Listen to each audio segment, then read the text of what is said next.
Hey, how's it going, everyone? I just thought I'd make this video because it seemed to be the perfect time to do so.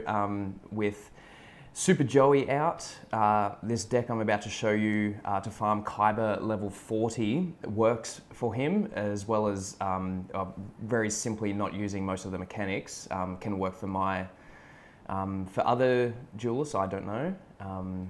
But here I've just got a video of me farming Kaiba. Now, with all of the things that I've got in this, nothing's particularly new, but you know, if someone has made something similar, I'm not stealing anything. I've just basically made this because of the circuit bug that was around the other day.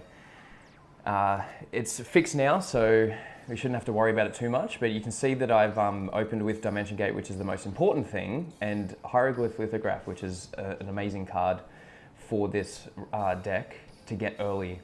So that's taken me down to 3,000 life points, and it allows my hand size limit to go up to 7, so I can hold 7 cards. And I've just put the other 2 cards in my deck and activated, what is it? Wall Builder, Labyrinth Builder. So you can see here that I didn't activate Dimension Gate straight away. I wanted to see if he was going to play DD Warrior, which he would just usually crash or try to crash into Labyrinth Wall, but I made him draw out an econ, so there's only one more that I've kind of got to worry about, or not necessarily worry about, just deal with, I guess. So once you've activated Dimension Gate and you've got Labyrinth Wall out there, it's pretty much game. There's not much that can go wrong, really. This deck has a few different aspects to it, which I think is it's confusing at first, but at the same time, many things can go wrong with various farming decks. So I've got these kind of little things like Lithograph, for instance, gets my hand size limit up to 7, but sometimes you might draw it last, even with all the Crystal Seers that I've got in there, so I'm obviously running 3.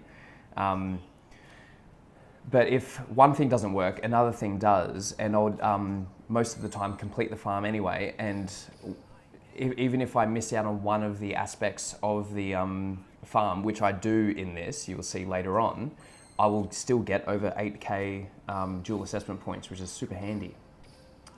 So I've got a Crystal Seer. I've also got Vassal in my hand, which is handy in one aspect, but it also blocks my hand up. So what you want is to make sure that Crystal Seer confirms that Vassal isn't on the bottom of your deck, because you want to play that second last turn as per usual with farm decks involving Vassal.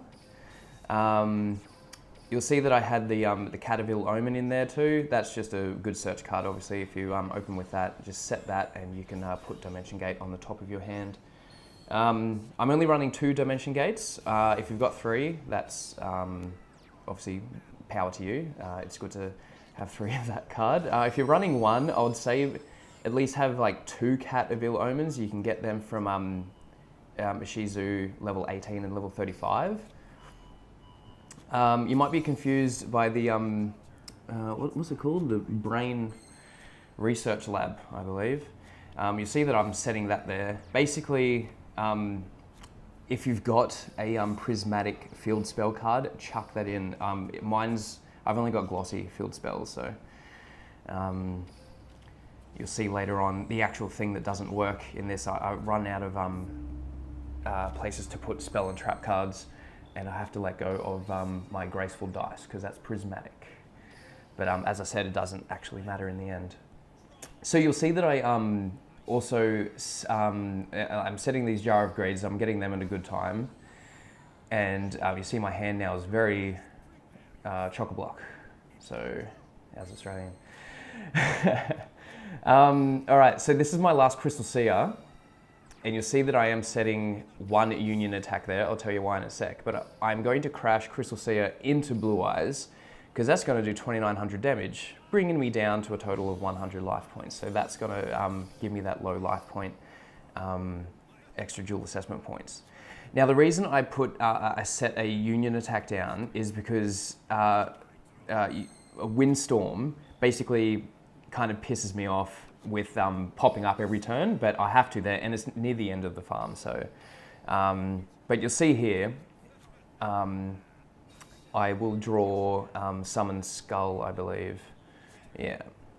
So if it was the Catavel Omen, which is the next card, because I put it there from Crystal Seer, you see me thinking here. Actually, this gives me time to talk. I could have just discarded Catavel Omen and everything would have been fine. I can play Vassal next turn as well as Fiend Mega Cyber. But what I decided to do here is just throw away Graceful Dice because just in my head I had to think if I don't play the Prismatic, will I still get over 8,000 Duel Assessment Points? So I'll do that in a sec. Jeez, how long did I? Maybe I think I was making a tea here or something. I was doing something. Anyway. All right. Cool. Let's get there. So drawing cat, and I think I'll do it here. Now you see I'll normal summon it, and I'll also special summon Fiend Mega Cyber. Now a few things can happen here. This is explaining the Sphere Karibo as well. Sometimes Kaiba can anticipate your Windstorm, and he will change. Say if he's got Luster Dragon out, he will anticipate it and switch it into defense. But if you put it out, he'll usually use his last econ and just steal it, which is fine. Because even if he even if he econed and put Fiend Mega Cyber or one of the other cards into defense, I would be ready with a Sphere Karibo, so I find it's just good coverage. As well as, like, say if you open with Sphere Karibo and you don't have Dimension Gate, you can just use it as fodder to kind of survive a turn and hopefully get Dimension Gate. So I just find that all-around good coverage just makes me feel better about the farm. So as I said, if one thing fails, usually everything else will kind of work. So activated field spell draws out a storm, but I know that there's no other econ, so everything's fine. I think there's one storm and one cost down left. So I'm activating the Union attacks now. And Secret Pass of the Treasures.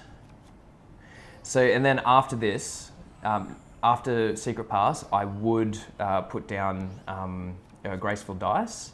Or sorry, no, I would actually get out Summon Skull first. So that gives you an extra couple hundred. But it actually doesn't really matter. It's just for the prismaticness. I could lay it down then if you really want, because I still just get, I think it's 10,100 attack. So obviously with Storm, I set my other Dimension Gate, so I just took out both of the set cards, but none of them were a threat. Put it all into attack. And then, there we go, there's the damage at the end. Nice, so I have seen a lot of people using Sword and Shield in the variations of this Kaiba farm deck, but I'm just preferring Summon Skull toward the end there with everything. So yeah, that's basically it. As we see the Duel Assessment Points roll up now, you can see we hit well over 8,000. Nearly 9,000, even though I didn't get to put down the prismatic, so that's really good, as well as getting a third econ finally, so that's the end of my Kaiba farming experience, thankfully.